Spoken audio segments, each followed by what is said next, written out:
Rub them together. Rub them together. He's new, isn't he? He's new. Rub them together. Now what do we need? Water. Say what? Thank you. Rub them together some more. Rinse them. Nice job. Now what do you need? What's this? Thank you. Let me give you another one. Thank you. Throw it away for me. It's okay, you need to look over here. Marissa. Jeffrey, who wants a cup? I do. Here, we need to turn around. Here, you want to sit over here? No? Okay. Who wants a napkin? I do. Thank you. Nice talking, Brian. Jeffrey, who wants a cup? Or a napkin? He said, Good job. I'm not hearing you very well. Look. Who wants a snack? I do. I need a napkin, please. Thank you. I want one fish. Who wants some? Nice talking. What are you gonna get? What is that? Is that a red marshmallow? Who wants juice? Good. What's in there? Marshmallow? Good. Marshmallow? Nice talking. Jeffrey, who wants juice? Thank you. What was that? Did you take Was his that my fish?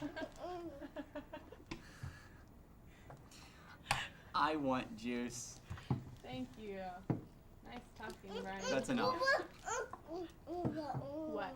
Juice? She gave you a lot of juice. Marissa, what do you What do you have? What is that? Marshmallow. Mary I wants need some? What should I have? A fish or a marshmallow? A Fish. fish. Nice talking. What do you want a marshmallow? Tell me I want marshmallow. Nice talking, Marissa. Yeah. Oh, you got 2 marshmallows. Tell me what you want. I want one. Good talking. Thank you. Marissa, Eh? good job. Uh-oh. You have to ask him for it. Say, Jeffrey, you want marshmallow? How many is that? 3. E. Nice job. One left? I want one. Thank you. You're welcome. Tell Yeah, me what but you you want. ate that one, so I'm not going to eat I that one. want marshmallow. Nice chocolate. You don't like the fish? No? I like the Okay. fish. Okay. What'd you find? What's in there? What is that? Tell me what you want. I want one. I want 2. Nice talking. Can you reach? 2. Marissa, what would What you color are like? they? What do you want? It's a banana colored. Marissa? Can you tell him hi since you're looking at him? Tell him hi. Say hi. Jeffrey, you tell him hi too. Okay. Who wants more? Tell Mary what you want. Tell me, I want more. I wa. Thank Good you. job. Nice job. Nice. You said you just wanted one that time. How many did you get? 2. Good job. Marissa, can you tell me what you want? How many fish is that? Oh, goodness. 1. You tasted Tell me it? what you want. Say Tell me what you 1 want. fish. I want 1 marshmallow. fish. I can't hear you. Tell me louder. I want marshmallow. Thank you. I want juice. You still have some. I gave him too much. That's okay. What do you want? I want juice. Nice Good talking. job. Nice job. I want one. I want 2. Okay, you can have 2 as soon as Marissa's done. Okay, Yes. there you go. 1, 2. Got 2. That's a red one. What color is that? That's white. What do you have? Marshmallow. What's that? That's a camera. Juice. What's that? Mary's going to have some juice. What's in here, Marissa? Juice. Tell me what you want. Tell me what you want. Marshmallow. Hey, Nice talking, nice. Jeffrey. Mommy is coming later. We'll go find her later. Tell me what you want. That little piece of one. Here. Tell me what you want. Good job. You want marshmallow. It's all right. Come on.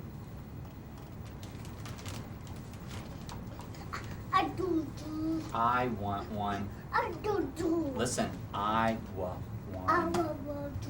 There you go. Okay. I want one. I want one. Listen to Brian. Marissa, are you all done? Are you all done? Don't play. Put it down. Are you all done? Done?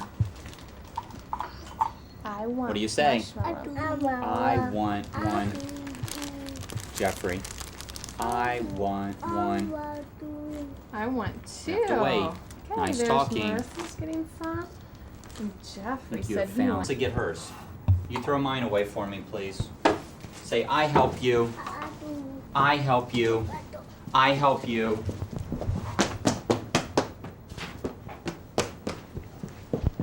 Who else wants a mat? Get a mat. Who wants a mat? Who wants a mat? Say, I do. Don't look at him and tell me I do. I do. Thank you. I heard you. Are you helping me? I mean, I help you. I help you. I help you. Watch. Watch my mouth. I help you. I help you. Brian. Look, I help you. That's I better. help you. That's much better. Oh, you're helping me. Oh, what do we have? Blocks? You say blocks? Marissa, tell me block. Whoa, who wants a block? I do. Good Thank you. talking. Say big, big, big. Who wants to pick their own block? Marissa, who wants a block?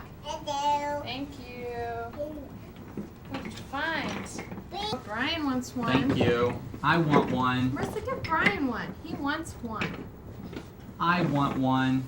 Jeffrey, can you give Brian one? He wants one. You put it on top? Thank Let's you. build something. Up. Tell me up. Up. Good talking, Jeffrey. Oh, careful. I want one. Did you hear him? I.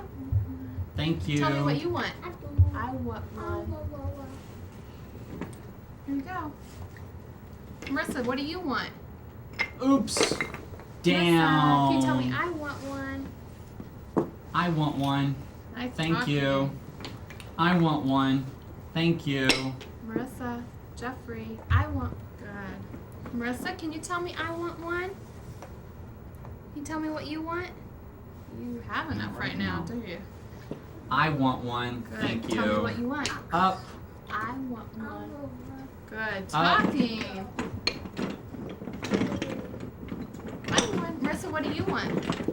I want one. Nice. Here you go. There's one. Ooh. I want one. Okay. Nice. I want Tell me what one. you want. I want one. I want one. Did you tell me I want one? Good Nice job, job. Jeffrey. Down. I want one. Hey. Who said down? Marissa, did you say down? Jeffrey, did you? Look at this. Who's going to help me knock it down? Careful, in. Up, Tell me in. up. Who wants one? Oh, you're gonna Who build it wants up. one? Who wants one? I do. And up.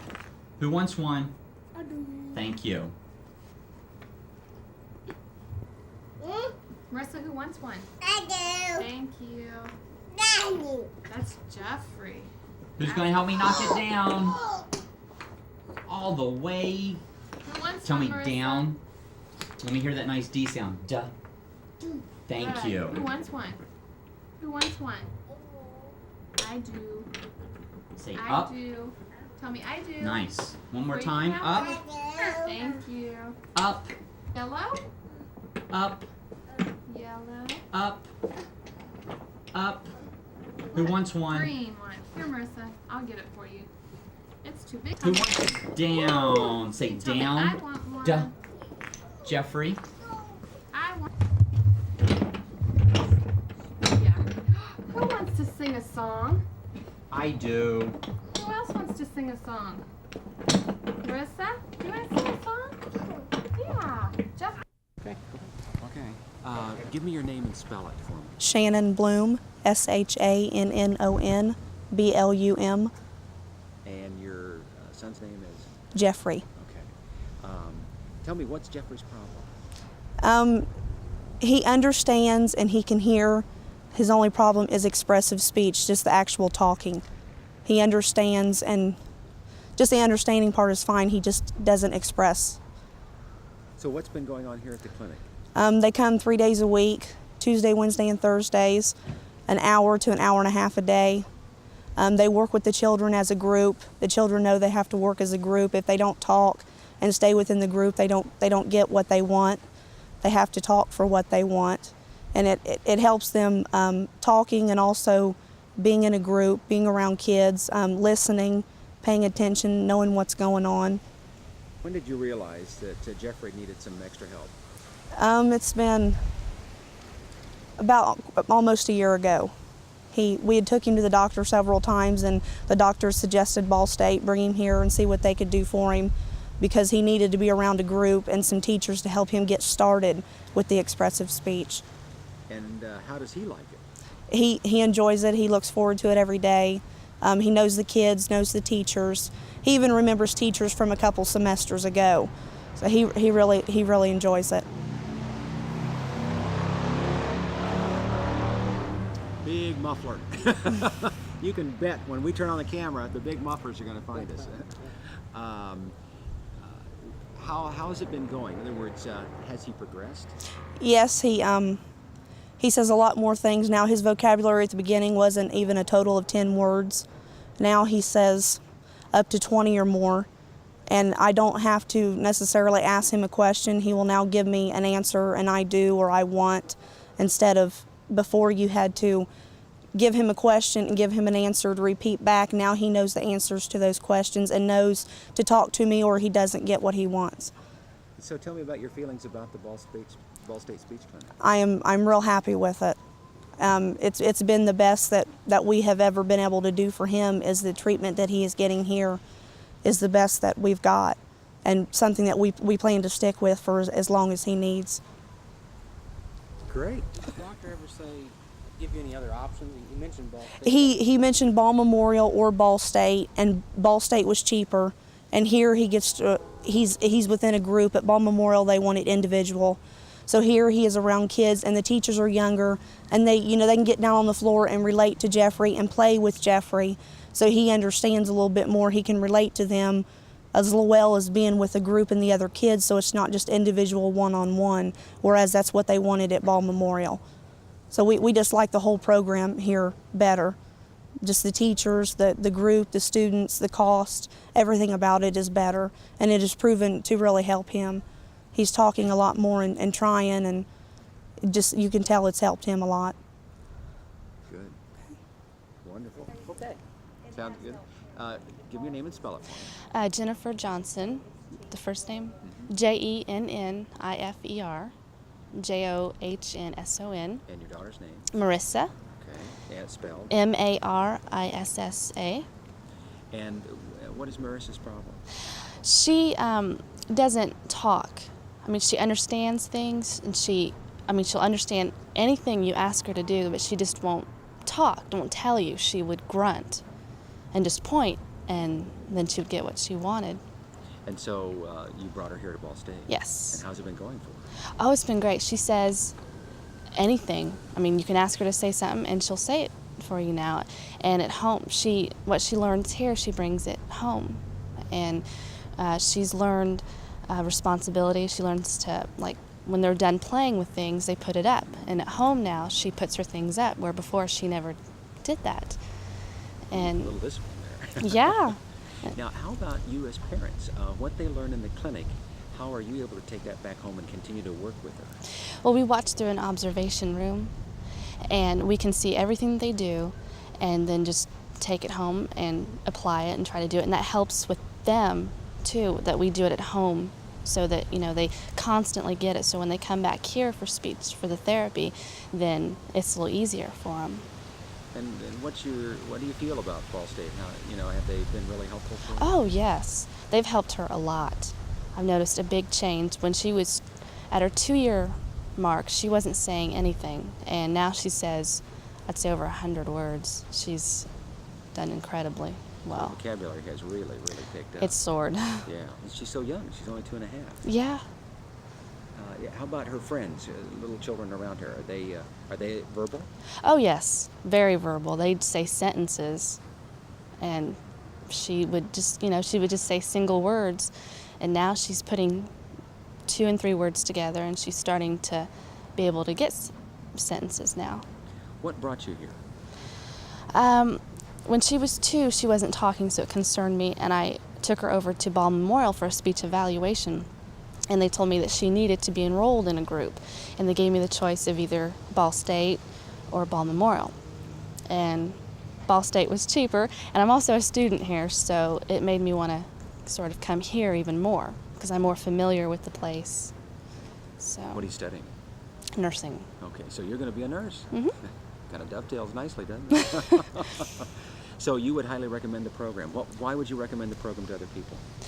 The clinicians are wonderful. I mean, they're extremely nice to the children. The children like them, and it's a group.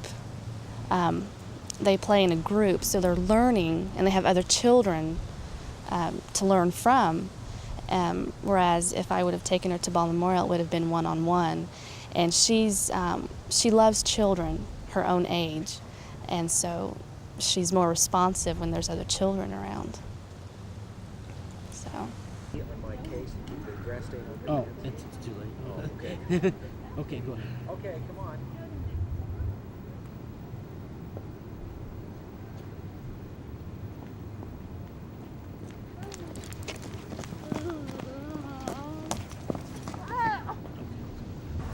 Okay, go ahead.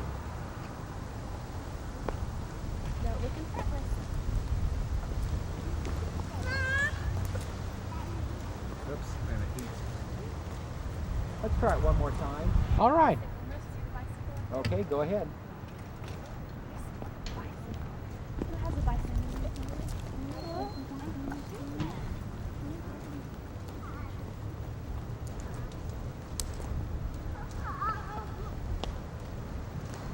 That's good. Then we'll... Okay, go ahead.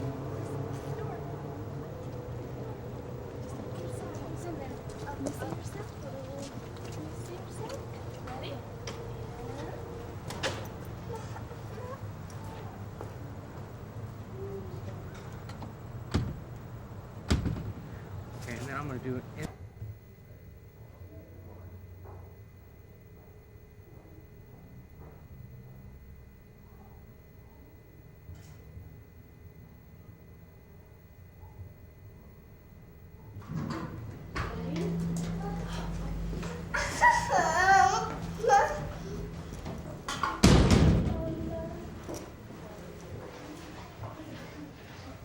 Far in advance. Go right ahead. Give me your name and spell it for me. Okay, Mary Gilliam, Gilliom. Okay, and where are you from? Hometown? Bluffton, Indiana. Not way up. Not that far up north. No. Do you know the Parks, the Park family from Bluffton?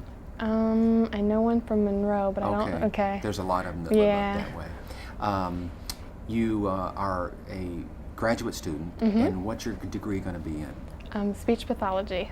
Okay, specifically. Yep. And is there a specialty within that area that you're going for? Not at this point. I hope someday to work with the children aspect of it. So career-wise, what happens when you graduate? What do you do with your degree? I'll hopefully work for my CFY year, clinical fellowship year, and under a supervisor, and then get licensed with the national organization, ASHA, and hopefully someday work in a school system. Okay. Is this a long period of time? I mean, are you going to be in school forever? Or? No, I have another year of classes, and I'm going to do 2 internships, and then after that, then I'll be out in the working world. And then you'll be helping kids and getting paid for it. Yeah. Tell me about the program that you're on. What are you learning? What are you studying? What are you able to do with it? Okay. They're just teaching us a broad base of information about the field. Really, in the graduate program, they're starting to narrow it down so we learn the specific fields, such as I'm learning about voice disorders and different things with research in the field. So they're kind of giving us an overview so we can choose what area we want to work with. And in the clinic, then that's where you really you do learn, but you apply at the same time. Oh, yeah. That's a good situation.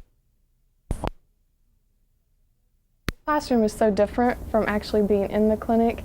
You really get a first-hand look at what it's like to work with those people and how rewarding it is. And there's just a lot of differences in our field as far as working with adults or children or what type of disorders. So there's a big variety of things you can work with, and it's nice to get that kind of application right here in our clinic. Since our clinic is so large, we get a lot of experience. I watch you working with let's see, Marissa and Jeffrey. Yes. And they have special problems.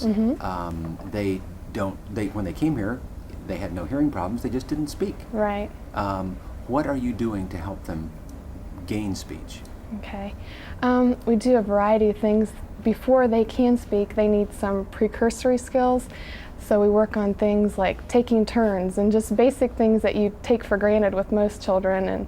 And we work on those, and then gradually we work up to having them say sounds and then words and eventually sentences. So that's... I noticed that you are always there trying to model what you are saying. I mean, is that right. That's the skill you're teaching them, to listen and model? Yeah, it's really important for them to hear it. And once they associate that sound has this meaning, then they can start to do that for themselves. So it's really important that we model it and that they hear it. And how about the parents? I mean, if it happens only in the clinic, then we're not effective. So that's why it's important that they observe us, and then they can do these things at home as well. And that's when it really works, is when they do them at home too. Why did you choose the Ball State program?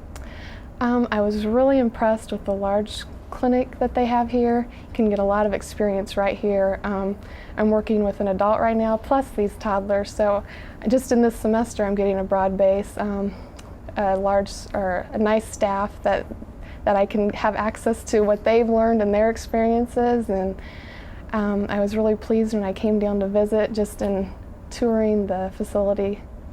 And what's it going to help you do then? I just really hope to be able to help children. If they can't communicate, there's so many things in life you can't do. So I hope that someday I'll be able to help kids talk and have language and communicate with others.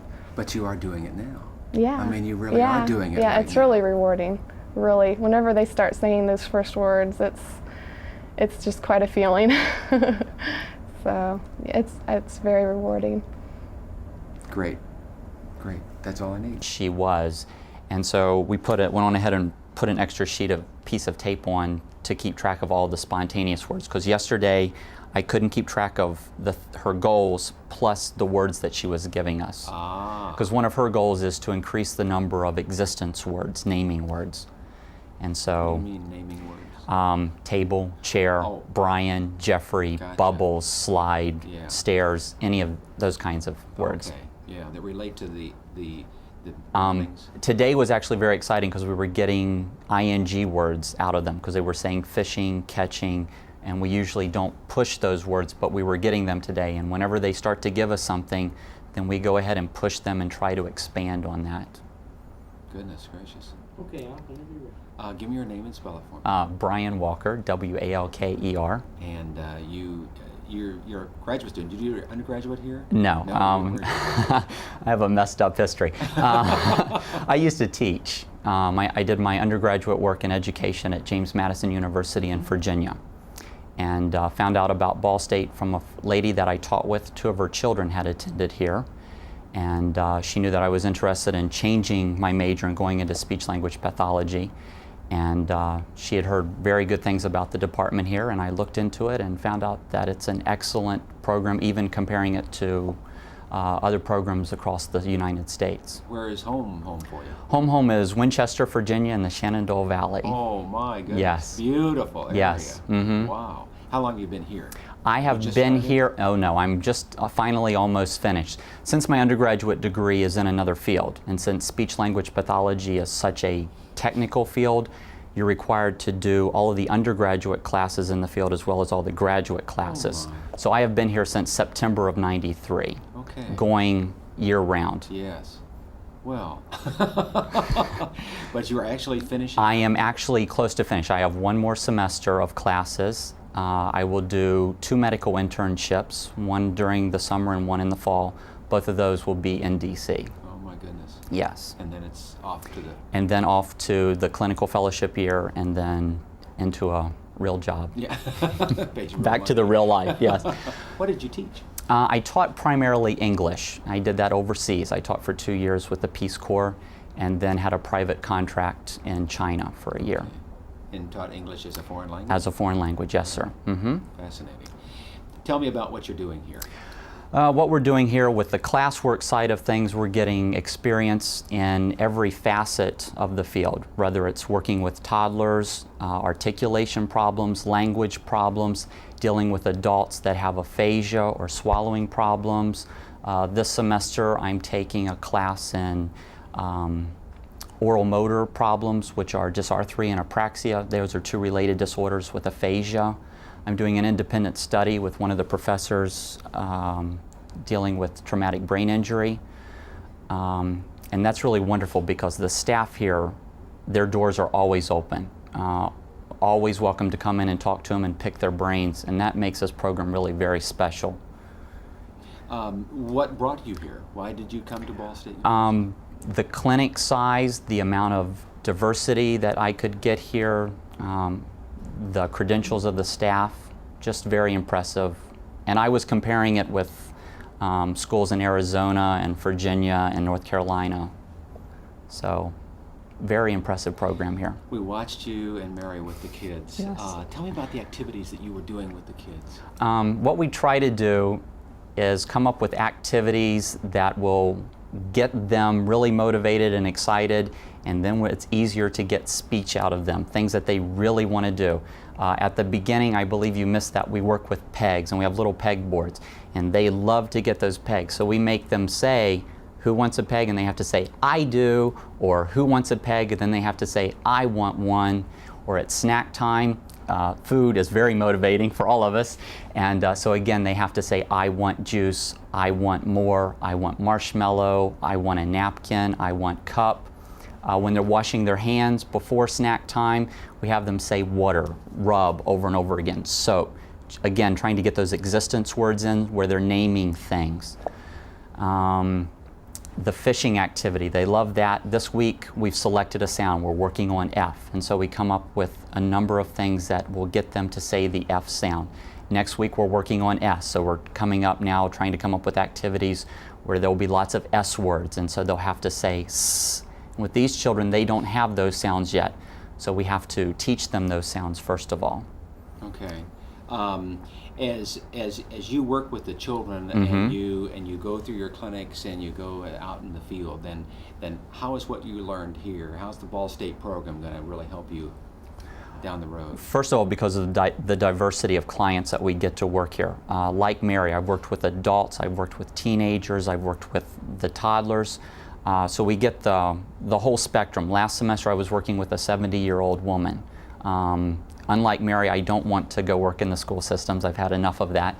I want to work in hospitals, so I'll be working primarily with geriatric patients, which is a big jump from toddlers, and yet at the same time, after someone's had a stroke, they tend to be less responsive. You need to start at the beginning, building that language, reteaching them sounds. And so actually what I'm doing with the toddlers, oddly enough, carries over into working with geriatrics. We need to be very creative coming up with activities that are applicable and interesting to these children. Same thing for adults, only the activities will be very different. In the classes here, they don't just teach us the theory. A lot of time in the classes we're taught these are suggestions, these are practical applications of this theory. And that makes it very helpful then when we walk down the hall into the clinic, because we're taking not only the theory, but some very practical advice from people who have just recently come from the field. Excuse me, I want to change. That comes in and helps us with that, because when all three of them are here, it's tricky controlling them, because we have this bridge thing out, and so we have to be careful that they're not pushing each other. We have them sitting in chairs and going around and saying different things and doing different activities. And so as the session goes on, we try to slow things down because they get going then. And just tie someone up in the corner. That's lick them and stick them to the wall. Yeah. Lick them and stick them to the wall. This is good. They didn't have the camera on for that, Dr. Lindell. But we know how to handle children. We do. So, in a nutshell, what's the greatest thing about the Ball State program for you?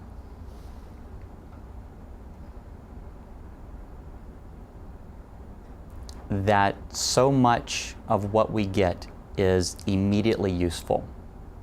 It doesn't matter whether we're in a class or whether we're in a clinic or meeting with a professor one-on-one, what we're getting is something that we can take and use. You don't have to go home and think about it and try to figure out what this theory or that theory means. They do such a great job of explaining those things to us, helping us to incorporate those in clinic, that it's immediately useful. Bingo. And it's tough at the beginning because because you know the parents are there, and so you don't want to do anything to offend them, and at the same time there are things that you know you have to do. Yes. And for him is that everything you do is so practical and applicable immediately. Mm-hmm. So it would seem to me that the students really find great rewards from the classes, the clinics, and the lectures, and the theory, and the application of that almost from the get-go, which means that we all come wanting hands-on opportunities, Mm-hmm. and you must obviously give that to them. We do. I won't mention the other programs, No. but we okay. give more clinical training than. 2 programs ago, I slammed on you in Purdue directly. Oh, okay. They still haven't forgiven us for that, but you looking good? You look marvelous. You know? Thank you. Give me your name and spell it for me. Gary Lindell, GaryLindell. And the exact title Doctor, chair of the program. Chair. Chair of Department of Speech Pathology and Audiology. Okay. That we'll put that in there. How long have you been chairman? This is my 2nd year. Okay. I've began. Dick Hoops was chair here for about 33 years, and with his retirement I took over during his last year on staff, and so this is my 2nd year with him gone. It was nice having him here the first year to help out. You see the mic cord at all? No. Okay. Tell me about the program. What is it? What do you try to do with the Ball State program that makes it unique from other programs? I think the clinical aspect is what is really outstanding about our program. That we require more clinical practicum than any other program around. A student at the undergraduate level will take 3 clinical practica. A student at the graduate level will take 3 more clinical practica, and then do 2 externships out in the schools and another one in a medical setting. So I think we stress the application of clinical practice. And the students seem to respond, Gary, so very well to that. It must be a major selling point for you. I think it is. We have the advantage, too, that we do not use teaching assistants, that we have doctorates teaching the introductory level course, and we have people fresh from the field doing clinical supervision. And they're able to get things that really help them, things that they can apply, and things that they can use to help their patients.